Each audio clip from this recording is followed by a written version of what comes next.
যখন তার স্ত্রীর চুল টান দেয় তখনই ছেলেটি দেখল ক্যান্সারের কারণে তার মাথা পুরো টাক হয়ে গেছে।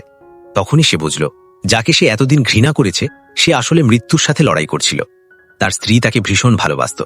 ছেলেটিকে বিয়ে করার জন্য নিজের সব সম্পদ পর্যন্ত হারিয়েছে। এমনকি বহুবার স্বামীকে অন্য নারীর সাথে দেখেও সে কখনো ডিভোর্স নেয়নি, কারণ সে বিশ্বাস করত একদিন না একদিন ছেলেটি তাকে ভালোবাসবে। কিন্তু মেয়েটির ভাগ্য ভালো ছিল না। হঠাৎ সে জানতে পারে তার লিভার ক্যান্সারের শেষ স্টেজ। তার হাতে আছে মাত্র 1 মাস সময়। তাই সে চায় যাতে মরার আগে অন্তত একবার তার স্বামী তাকে সত্যি ভালোবাসুক।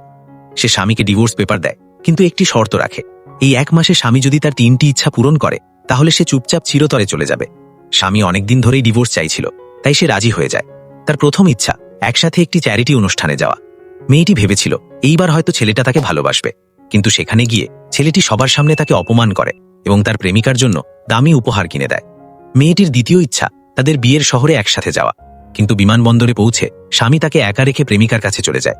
এতে তার হৃদয় ভেঙে যায়, তবুও সে হাল ছাড়ে না। কেমোথেরাপির কারণে তার সব চুল পড়ে যায়, তবুও নকল চুল পরে সে ছেলেটির সামনে খুশি থাকার চেষ্টা করে। শেষ ইচ্ছা ছেলেটার হাতে রান্না করা একটি ডিনার, কিন্তু সেই রাতেও ছেলেটি তার প্রেমিকাকে নিয়ে আসে। মেয়েটা চুপচাপ চলে যেতে চাইলে হঠাৎ ছেলেটির জিএফ তার চুল ধরে টান দেয়। টান দিতেই নকল চুল পড়ে যায়। এরপর কি হয় জানতে চাইলে কমেন্ট করুন আর সাবস্ক্রাইব করে পাশে থাকুন। ধন্যবাদ।